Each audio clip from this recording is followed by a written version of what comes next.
안녕하세요. 캐디언스 시에덴 김민성입니다. 이번 시간에는 솔리드 엣지 파트 환경의 구멍과 나사에 대해서 한번 알아보도록 하겠습니다. 그러면은 솔리드 엣지 화면에서 설명드리도록 하겠습니다.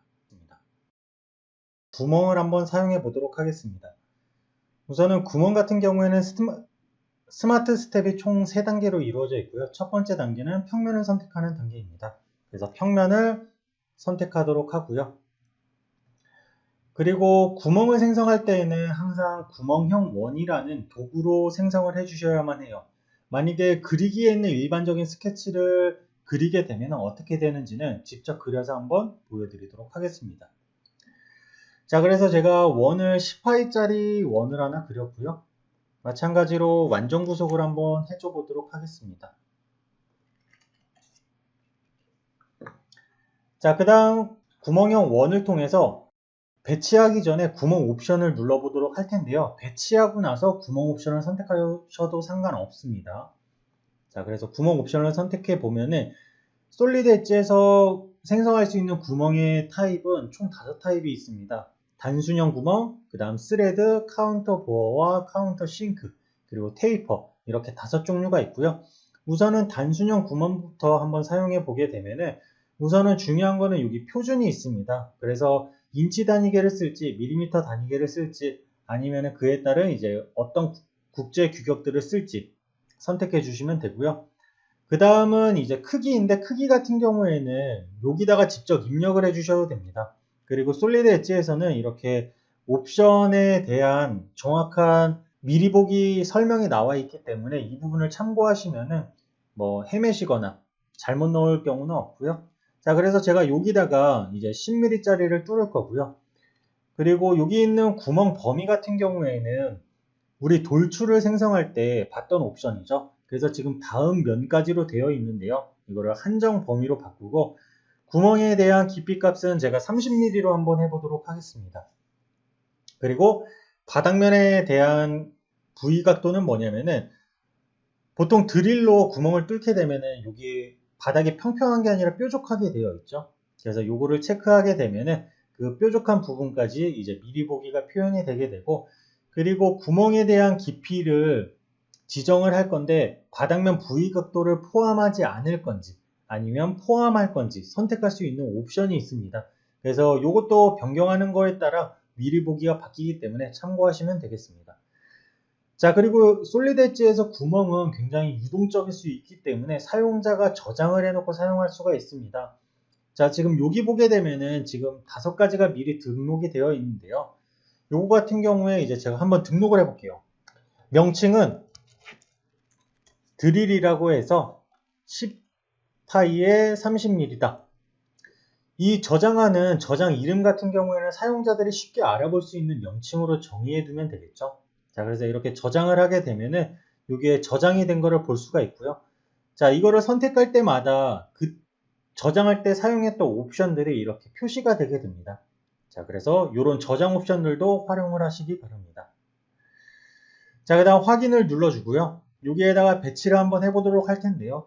뭐 한 번에 여러 개의 구멍을 배치할 수 있어요. 대신 한 번에 여러 크기의 구멍을 동시에 배치할 수는 없습니다. 자, 무슨 얘기냐면 지금 10파이짜리가 있는데 20파이짜리도 넣고 싶다 라고 하면은 한 번 더 작업을 해주셔야 돼요. 자, 그래서 이렇게 해서 총 5개의 구멍을 동시에 뚫을 거고요. 스케치 닫기를 눌러보도록 하겠습니다. 그러면은 아까 그렸던 기존의 원 같은 경우에는 이렇게 가상선으로 바뀌었어요. 2.3선으로.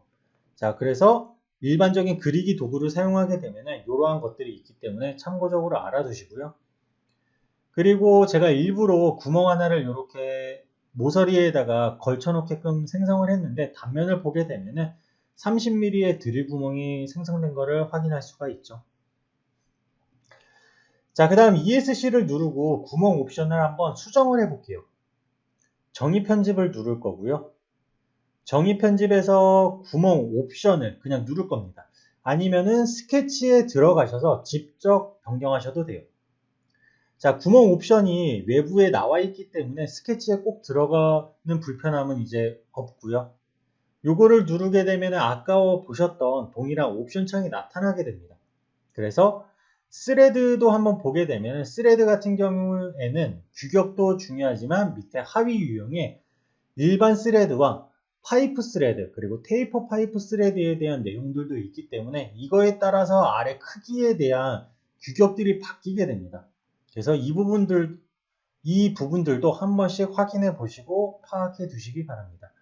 자, 그래서 저는 표준 스레드로 해서 이제 M10짜리 스레드를 생성을 할 건데요. 뒤에 곱하기가 붙은 것들은 피치입니다. 그래서 피치도 고려를 해야 되기 때문에 이러한 것들도 한 번씩 사용을 해 보시고요. 저는 그냥 M10짜리로 한번 생성을 해 보도록 하겠습니다. 자, 그러면은 구멍 범위 같은 경우에는 아까 설정을 미리 해놨기 때문에 이렇게 30mm의 바닥면 V각도가 생성이 되어 있고요. 여기에서 중요한 거는 이제 스레드 범위입니다. 아까는 여기 위에 있는 거는 드릴에 대한 범위고 아래에 있는 거는 스레드에 대한 범위이기 때문에 절대 혼동되시면 안 돼요. 자, 그래서 지금 유한 범위로 해서 20mm 정도 스레드를 한번 생성을 해 보도록 하겠습니다. 자, 그러고 나서 확인을 누르게 되면은 이제 3D 형상에서 바로 바뀌는 것을 알 수가 있어요. 그리고 참고적으로 솔리드 엣지에서는 데이터에 대한 무게감 또는 모델링에 대한 무게감을 줄이기 위해서 이렇게 스레드는 이미지로 표현이 되게 됩니다. 근데 만약에 이거를 3D 프린터 할 때 이렇게 나오게 되면 실제 탭 형상이 안 나오겠죠. 그래서 그럴 때에는 3D 프린터를 위한 옵션이 있습니다. 그래서 물리적 스레드라고 해서 이거는 솔리드 엣지 2020부터 사용이 가능하고요. 요거를 누르게 되면은 실제 피지컬 스레드로 바꾸겠냐라는 옵션이 뜨게 되고 여기에서 얘를 누르게 되면은 실제 피지컬한 형상으로 바꿔주게 됩니다. 자, 그리고 다시 만약에 원래의 형태로 돌리고 싶다라고 했을 때에는 물리적 스레드를 한 번 더 누르게 되면 원래 상태로 돌아오게 됩니다. 그래서 3D 프린터를 위한 이러한 옵션들도 있기 때문에 알아두시면 좋겠죠. 자, 다시 한번 구멍 옵션에 가서 이번에는 카운터 싱크를 보도록 하겠습니다. 이 부분은 직접 생성하지 않을 거고요. 여러분들이 한 번씩 생성해 보시기 바랍니다. 미리 보기에 대한 내용이 잘 나와 있기 때문에 충분히 사용하실 수가 있고요. 그래서 카운터 보어에 대한 직경, 머리에 대한 깊이, 그리고 스레드는 필요에 따라서 체크하거나 체크 해제를 해서 빼거나 넣으실 수도 있어요. 이거에 따라서 또 미리 보기가 바뀌기 때문에 이런 부분들도 한번 생성해 보시기 바랍니다. 그리고 카운터 싱크도 동일하겠죠. 카운터 싱크도 머리에 대한 직경값, 그리고 각도값, 그리고 다른 옵션이라고 하면 헤드 간격이라고 해서 여기에다가 카운터 보어 같은 형태의 유격을 줄 수가 있어요. 그래서 이러한 옵션이 있기 때문에 이러한 옵션들도 한 번씩 사용해 보시고요.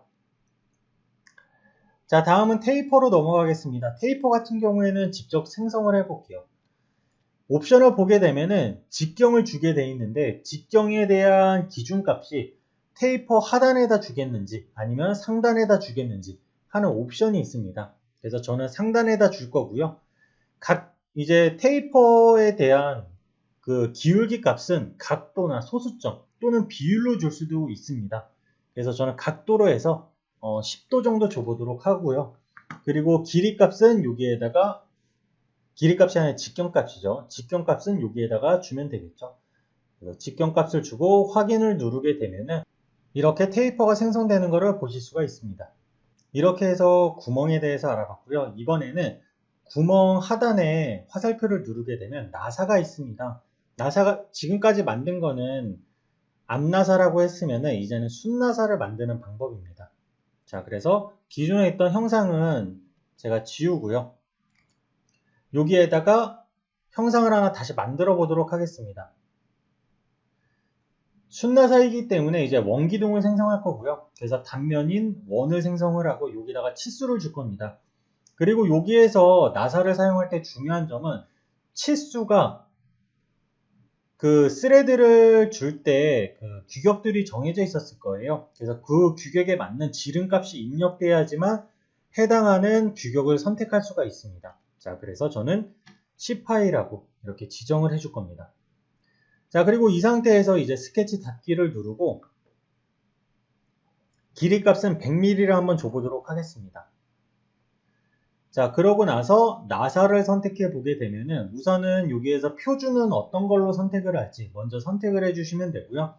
그리고 일반 스레드인지 아니면 파이프에 관한 스레드인지 선택을 하시면 됩니다. 그래서 표준 스레드로 해서 확인을 누르고 우선은 스레드가 적용될 원기둥을 먼저 선택을 해주셔야 됩니다. 그래서 원기둥을 선택하고 원기둥은 양쪽 끝에가 존재하기 때문에 어느 쪽에서부터 스레드가 시작되는지 그 시작 지점을 선택해주고 그 다음 리본바에 보게 되면 아까 말씀드렸던 규격을 볼 수가 있습니다. 그래서 10파이를 넣었기 때문에 10파이와 관련된 규격들만 나타나는 것을 보실 수가 있고요. 만약에 제가 아까 지름을 10.2라고 넣었다라고 하면은 규격이 아무것도 표시가 안 되게 됩니다. 그래서 그 부분은 이따가 한번 보여드리도록 하겠습니다. 그래서 저는 M10짜리로 생성을 할 거고요. 여기에 있는 이 옵셋에 대한 값은 어떤 거냐면은 스레드가 여기서부터 시작되게 됩니다. 근데 간혹 가다가 여기서 바로 시작하는 게 아니라 거리를 떨어뜨린 다음에 스레드를 시작해야 되는 경우가 있어요. 그래서 그런 경우에는 옵셋을 넣을 수가 있어요. 저는 10mm를 한번 넣어 보도록 하겠습니다. 그리고 깊이값 같은 경우에는 원통 범위가 아니라 제가 유한값으로 해서 30mm 정도만 스레드를 입힐 거고요. 이 상태에서 마우스 오른쪽 버튼, 그러니까 마침 버튼이거든요. 마우스 오른쪽 버튼을 누르게 되면은 이렇게 스레드가 표시되는 것을 확인할 수가 있습니다. 자, 그리고 만약에 제가 요거를 처음에 돌출을 선택하고 프로파일 편집에 들어가서 이 10파이짜리 원을 제가 10.2파이짜리로 한번 생성해 보도록 할게요. 그러면 어떻게 되냐면은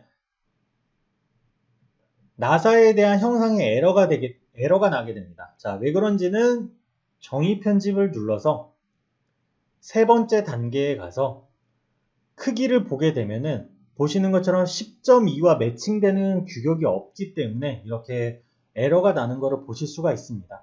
자, 그래서 이런 부분들을 꼭 주의하셔서 사용을 하셔야 되고요. 그리고 지금 제가 말하는 규격이 어떤 건지 헷갈리시는 분들은 자, 구멍을 선택하고 구멍 옵션을 누르게 되면은 아까 스레드가 있었을 거예요. 그래서 여기 보게 되면은 크기라는 항목이 있었고요. 이 크기에 나와 있는 지름값들을 입력해 주시면 됩니다. 그리고 만약에 여기 없는 지름값을 사용하고 싶다라고 하면은 지금 여기 보면은 선택한 표준의 데이터베이스를 엽니다라는 메뉴가 있습니다. 그래서 이 메뉴를 통해서 추가를 할 수가 있는데 여기에서 우선은 간단하게 설명을 드릴 겁니다. 이거를 등록하는 방법은 제가 따로 영상을 추가를 할 거고요. 우선은 밑에 보면은 단순형인지 스레드인지 카운터 보어와 카운터 싱크인지 먼저 선택을 해주고 그거에 맞는 규격을 넣으시면 됩니다. 자, 그래서 이런 부분들도 있기 때문에 다음번에 제가 올리는 영상을 참고하셔서 활용하시면 되겠습니다. 자, 그래서 이번 시간에는 구멍과 나사에 대해서 설명을 드렸습니다. 이상으로 이번 교육은 마치도록 하겠습니다. 감사합니다. 캐디언스 시스템의 김민성이었습니다.